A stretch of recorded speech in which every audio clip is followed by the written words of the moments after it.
다시 게리라 라이브를 하게 됐습니다. 한주 대표를 다시 모셨고요. 얼마 전에 기사를 하나 쓰셨어요. 네. 제목이 아주 흥미롭습니다. 네. 이재용, 정의선 손잡다. 삼성, 현대차, 에이다스 반도체, 위탁 설계, 파운드리. 삼성, 현대차는 자동차로는 매우 악연이죠. 악연이죠. 90년대에 삼성이 자동차 사업 진출하면서 양측이 뭐 그렇게 사이가 굉장히 나빠졌었던 것 같고, 그게 뭐 거의 한 20년 가까이 지속된 20년 넘게 넘었죠. 지속된 것 예. 같아요. 현대차 쪽에서는 삼성이 자동차에 다시 진출을 하는 거 아니냐라는 의심을 계속 갖고 맞아요. 있는 것 같고, 예. 과거에 그래서 삼성에서는 뭐라고 그랬더라? 바퀴 달린 거는 우리가 안 하겠다, 뭐 이런 식의. 맞아요. 얘기까지. 나중에 그렇게까지 우리가 얘기했었죠. 배터리도 하고, 뭐 전장품도 하고, 뭐 하만 사면서 무슨 전장 부품도 하게 됐고요. 네, 할 때도 뭐 그런 추측들이 계속 나오니까. 그래서 저는 좀 다르게 생각하는 거는 못할 이유는 있나? 지금 뭐 폭스콘 이런 데들도 전기차 만들고. BYD 이런 데들도 전기차 만들고. 애플도 심지어 뭐 계속 애플도 얘기가 한다고 그러고 하는데 삼성이 못할 건 없을 것 같다라고 하는데 뭐 과거에 그런 기억이 있어서 그러는지 아주 강력하게 그런 보도가 나올 때마다 거의 뭐 말도 안 되는 소리다라고 이제 하면서 바퀴 달린 거는 우리는 안 한다라고 얘기를 했었었죠. 그래서 양측이 뭔가 협업할 게 굉장히 많은데. 쓸 것 같은데 잘 안 됐어요. 근데 저는 사실 이게 이 15일 날 기사가 이제 게재가 됐는데 기사가 많이 묻힌 것이 그날 이 삼성이 용인에 뭐 맞아요. 300조인가요? 클러스터.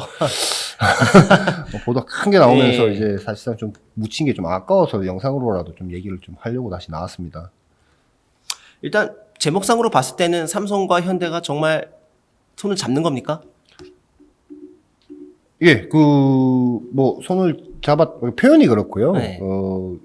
사실 2010년 이때 제가 취재기자 생활할 때도 당시에 이제 산업부 정부와 당시에 이제 권오현 회장, 지금 당시에 부회장이었나 예. 그랬을 텐데, 그때도 현대차의 전문 경영이나 손잡고 뭘 같이 해봅시다라고 했는데, 결국은 지나고 나서 아무것도 안 됐어요. 아무것도 안 됐죠. 아무것도 안 됐어요. 뭘 같이 만들어 보자라고 했는데, 현대차는 전통적으로 인피니온이라든지 이런 독일 쪽에 있는 유럽에 있는 ST마이크로도 있고 또 일본 회사도 있고 그런 쪽에서 이제 칩을 많이 갖다 썼었고, 그 중간에는 2010년 이쪽 저쪽이었던가요? 오트론이라는 네. 회사도 차려서 우리가 직접 반도체를 한번 설계도 하고 그쵸. 소싱도 하고, 예. 그러니까 우리가 만들겠다라고 해서 차린 회사가 오트론이었는데, 나중 되니까 우리가 직접 설계를 하겠다라고 하는 게 잘 안 되니까 그냥 소싱은 우리가 하겠다로 좀 바뀌었다가 지금은 결국은 회사가 없어질 지금 현대 MN소프트랑 합병해서 현대 합병되어서 오토 웨버가 되었죠. 네, 그래서 그 초기에 설립되었던 그런 취지하고는 전혀 다르게 지금 회사 자체는 없어진 거죠. 그렇죠. 이 반도체 설계를 안 하니까요. 네, 그래서 했는데 여러 가지 칩 조달에 대한 어떤 불안감을 최근에 코로나 사태 하면서 재작년에 엄청난 심각한 이 반도체 칩 부족 사태를 겪지 않았습니까? 지금도 계속 겪고 있는 중이고요. 지금도 일부는 지금 컨슈머 디바이스는 안 팔려서 안 팔리고 그러니까 컨슈머 디바이스용 메모리나 이런 다른 AP나 이런 것들은 물량이 안 팔려가지고 지금 공장 가동률이 많이 떨어져 있는데, 아직도 일부 반도체 차량용 반도체 같은 경우는 없어서 못 구하는 품목이 아직도 남아 있다고 그래요. 맞아요. 올해도 도요타나 혼다나 공장 가동 중단이 여러 차례 있었고요, 실제로. 네. 그러면 현대차가 삼성전자에 어떤 칩을 지금 맡긴다는 겁니까? 근데 이제 자동차에는 굉장히 다양한 항목 요소별로 다양한 반도체가 쓰입니다. 메모리, 디지털 반도체, 아날로그 반도체 할 것, 센서, 굉장히 다양한 걸 쓰이는데, 삼성이랑 협력을 할 수 있는 것은 비교적 덩치가 칩 면적이 큰 디지털 반도체죠. SoC. 네네. SoC에 대해서 그런 것들은 과거에는 인텔, 퀄컴도 있고요. 퀄컴, 또 어딥니까? 엔비디아. 엔비디아. TI도 있고. TI도 일부 굉장히 어프로치를 많이 했던 것 같은데, 거기 들어갔는지 안 들어갔는지 모르겠지만, 어쨌든 외상 걸 계속 갖다 썼고, 국내 업체 중에서는 텔레칩스 거를, 디지털 라디오 칩부터 시작해서 지금은 AP까지도 텔레칩스가 많이 공급을 해오긴 했는데, 조금 더 고급형에 들어가는 어떤 칩 같은 경우는 우리가 직접 만들고 싶다라는 강한 욕구가 있었을 강한 욕구가. 거라고 생각을 예. 합니다. 왜냐하면 칩 조달이 작년에 부족했기 때문에 이런 그 면적이 큰 칩 같은 경우도 사실 칩이 없어서 조달을 잘 못한 걸로 저는 얘기를 듣고 아. 있었고, 특히 이제 현대차 쪽에서는 그런 얘기가 안 나왔는데 작년에 삼성전자의 그 무선 사업부, 핸드폰 만드는 네네. 사업부죠. 그 실적을 이렇게 뜯어오면 그 AP 사오는 가격이 네. 굉장히 올랐다라고 그 보고서에 나와 있어요. 아. 그래서 뭐 70 몇 프로가 올랐, 왜냐면 물량이 없어서. 뭐 그러니까 퀄컴이든 미디어텍 핸드폰용 AP도 그렇게 가격이 아이고야. 올랐었는데 차량도 구하지도 못하고 이러니까 아마 이런 거부터 우리가 조금 조달에 대한 문제도 풀면서 우리가 원하는 사양을 좀 맞춰줄 수 있는 걸 하려면 어떻게 해야 되느냐라고 생각해서 삼성전자가 손을 좀 잡은 것 같아요. 이제 네, 잡은 것 같습니다. 언제부터 좀 시작되는 건가요, 이게? 시작한 품목을 이제 제가 먼저 말씀을 드리면 예. 에이다스용 이제 칩이 좀 필요할 겁니다. 네. 그러니까 반자율 주행을 구현하기 위한 그 에이다스 칩, 뭐 센서로부터 뭐 네네. 바다 앞에 연산해가지고 막 뿌려주고 예. 뭐 또 제어하는데 중앙에서 연산을 해야 되는 에이다스 칩이 있어야 되고, 인포테인먼트 또 뭐 음악 그쵸. 듣고 그쪽 뭐 따로 있죠, 또. 또 네. 그 센터페시아 중앙에 있는 화면을 그 좀 화면에서 나오는 뭔가를 처리하는 연산용 인포테인먼트 칩이 또 있어야 되고, 그 두 가지를 하나로 좀 엮어주는 커넥티비티 칩이 또 있어야 되니까 예. 칩이 총 3개인데 그 3개를 삼성전자 그 LSI 사업부로 맡겼다고 해요. 그 설계를 아예 맡긴 거죠? 설계를 아예 맡긴 거고, 이게 말하자면은 현대차가 우리 이 칩에 대해서는 이런 기능이 필요하고 네. 저 칩은 이런저런 기능이 필요하니까 이런 스펙을 딱 정해서 넘겨주면 삼성이 그걸 설계를 하고 생산까지 파운드리에 맡겨가지고 이제 공급하는 그림으로 되어 있는데, 작년 10월부터 시작을 했다고 그래요. 일단 칩이 3개인데 3개를 한 번에 시작하는 게 아니고 1개, 에이다스용부터 먼저 시작을 하고, 일단 그 반도체 설계할 때는 굉장히 다양한 그 과정이 있어요. 네. 뭐 이게 하드웨어를 뭔가 구현하기 위해서 소스 코드를 짜는 그 RTL 맞아요, 설계, RTL 코드부터 시작해서 그거를 코드를 짜서 또 어떤 그 EDA 툴에 넣으면 또 시뮬레이션 해야 되고요. 그러니까 평면형으로 모양 그 셀의 배치라든지 이런 게 딱 해주는 게 있고, 또 후반부로 넘어가면은 뭐 셀끼리 연결하고 이런 작업들이 있는데 전반부 작업은 한국의 LSI 쪽에서 하고 후반부 작업은 인도에서 한다고 합니다. 인도 그 반도체 연구소가 있거든요. 거기도 꽤 사람이 많다고 그래요. 한 3,500명 정도. 엄청나네요. 그러니까 설계의 백엔드 쪽을 이제 그쪽에서 맡기고 해서 지금 진행 중이라고 하고, 지금 두 번째 칩은 인포테인먼트, 세 번째 칩은 이제 커넥티비티 이런 중간 식으로 연결해주는. 들어가는데, 공정은 한 5나노 공정으로 지금 하는 걸로 저는 얘기를 들었습니다. 셋 다 5나노인가요? 예. 5나노 공정 파운드리까지. 그러면 실제 칩에 자동차에 장착되려면 꽤 좀 시간이 걸리겠는데요? 이게 뭐 칩 설계할 때면 한 1년에서 한 2년 정도 2년, 시간이, 뭐 칩의 사이즈나 뭐 기능이나 이런 것들, 그런 거에 따라서 개발 기간이 조금 차이가 있는데, 큰 칩은 그 정도 걸리는, 1년에서 2년 정도 걸리는 것 같아요. 그래서 올해 이제 설계를 좀 맞춰서 이 세팅까지 하는 거를 이제 목표로 삼고 있는다고 하고, 두 번째, 세 번째 칩도 순차적으로 생산을 하는데, 최종적으로는 뭐 이제 이건 또 완성차 업체의 스케줄하고도 관련이 있는 거니까 2025년에서 2026년 뭐 이 사이에 나오는 현대차의 고급형, 고급 제네시스 뭐 이 정도 급이 아닐까. 급이겠죠. 원래 저 위에 먼저 대고 밑으로 내려오니까요. 그래서 그렇죠. 고급형 차량에 탑재가 될 것으로 보입니다.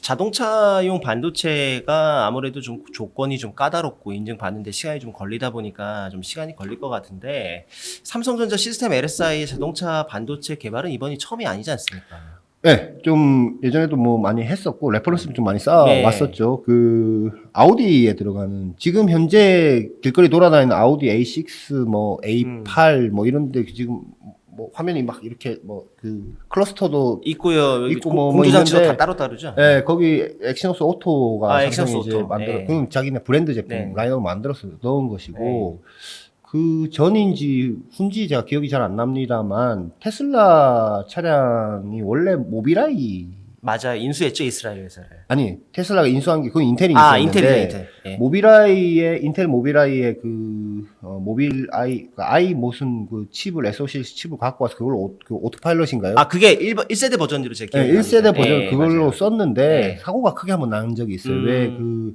그 트럭의 흰색 뭐 이거를 네. 인식을 제대로 못 해가지고 그냥 박아서 처음 아이고. 사고 난 적이 있었는데 그 사고 나고 막 시끄럽고 하니까 그때 테슬라가 아 우리도 우리 칩을 만들어야 되겠다 이렇게 해서 안 되겠다 해서 의뢰한 곳이 삼성 LSI입니다. 그 다음 지금 아마 길거리 돌아다니는 일부 차량은 삼성이 설계하고 파운드리 해준 그 칩이 탑재가 되어 있고 이정무님 차도 그거 아닌가요? 제 그거는 기억에도 그때 기사 쓰셨잖아요. 예, 오래전 일입니다. 예, 오래전인데 그 칩이 2개 들어가서 네. LSI 아마 그 엑시노스를 개조한 버전으로 제가 기억이 나는데 개조인지 하여튼 테슬라 원하는 사양을 듣고 만들어주고 생산해주고 그때는 저희가 에이지 파운드리를 한다라고 네. 얘기를 했는데 설계도 해서 네. 파운드리까지 해준다라고 해서 그 에이지 파운드리를 해줬다라고 하는데 그런 레퍼런스가 있으니까 현대차 쪽에서도 뭐 해보자라고 했던 것 같고 아우디에 들어간 것보다는 오히려 테슬라 쪽이 좀 더 가까운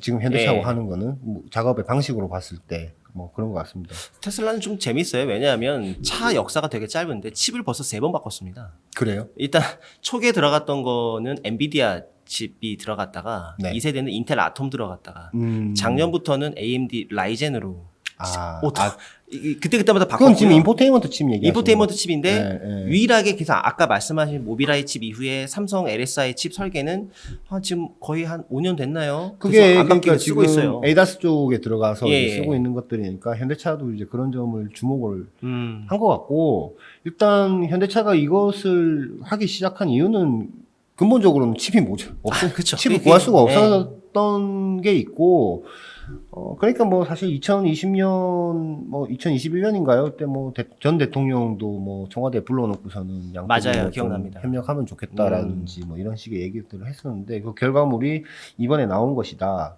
나왔는데 왜 의미가 있냐? 아까 말씀하셨듯이 삼성 자동차를 하면서 뭐 결국은 이제 루노에 팔았지만 일을 같이 잘 안 하려고 했거든요. 근데 제가 생각할 때 제가 생각하는 게 아니고 이게 처음입니다. 맞아요.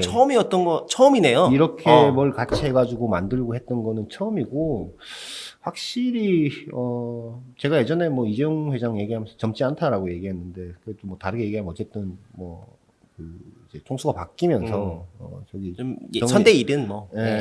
현 총수들끼리는 사이가 나쁘지 나쁘지 않다고 않죠. 그래서 자주 보고, 2020년 2년 전인가요? 2년 전 정도 됐나 보네요. 그 정의선 부회장이 천안 사업장에도 왔었고. 네, 왔었어요. 그리고 그 이재용 부회장이 남양연구소에도 한번 하고 차도 찾아왔고. 팰리세이드 타고 왔었죠?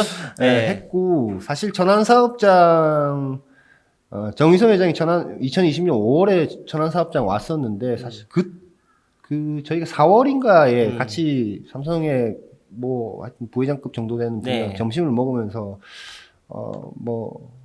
얘기하면 누군지 알겠네요. 네. 하여튼 이 삼성이 뭔가가 현대차로 왜 안 들어갈 수 있지 않겠습니까? 왜 안 들어갑니까? 그러니까 좀 위에서 정해야 되는 거기 때문에 밑에 맞습니다. 실무진에서는 이거 할 수 있는 일이 아니다. 위에서 오케이가 나야 특히 이제 현대차 쪽이 이제 쓰는 쪽이니까.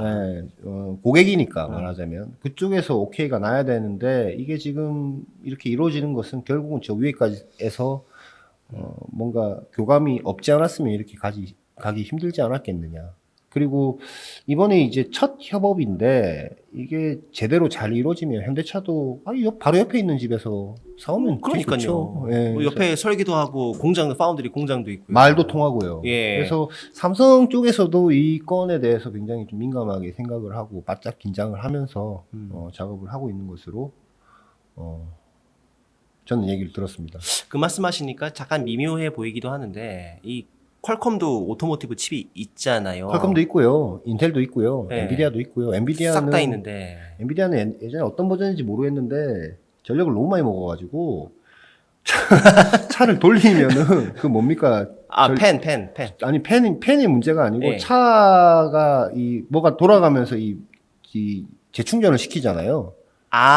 그 저기 배터리 말씀하시는 거죠? 예. 납축전지 배터리 예. 재충전하는 속도보다 더 빠르게 전기를 많이 그때 지금 그 칩은 아닌데 예. 그때 당시에 그렇게 전력을 많이 먹어갖고 엔비디아 탈락하고 다른 업체가 이제 다른 외산 업체가 넣었던 것으로 이제 저는 기억을 하는데 현대차가 지금 요구하는 사양이 있으니까 그거 맞춰주면 장기적으로도 꽤 오래 갈 수 있겠는데요. 그래서 이번 거 결과물이 잘 나와야 됩니다. 그래서 이게 잘 나오고 그래서 뭐 고급형 우리가 스펙을 정해준 삼성에서 만들어준 이 칩을 쓰고 뭐 중저가 밑으로 텔레칩스 거 쓰고 하면은 뭐 제가 좋은 서프라이 체인이 만들어지는 것이죠. 인포테인먼트와 에이다스에 국한해서는. 그러면 조금 더 깊게 들어가면 네. 셰시나 어떤 세이프티 관련 칩도 가능할까요? 그거는 좀 단기간에는 어렵지 않을까. 어렵지 않을까. MCU 쪽은 삼성이 뭐 예전에 했다가 접었고 일부 뭐 하기는 했지만 지금 하고 있지도 않고 공정은 갖고 있는 걸로 알고 있는데 MCU 돈 안 된다고 다 없앴지 않습니까? 그러니까요. MCU 국내 업체들 중에 차량용 지금 말씀하신 셰시 정도까지는 뭐 안전하고는 큰 문제는 없으니까 그렇죠. 네.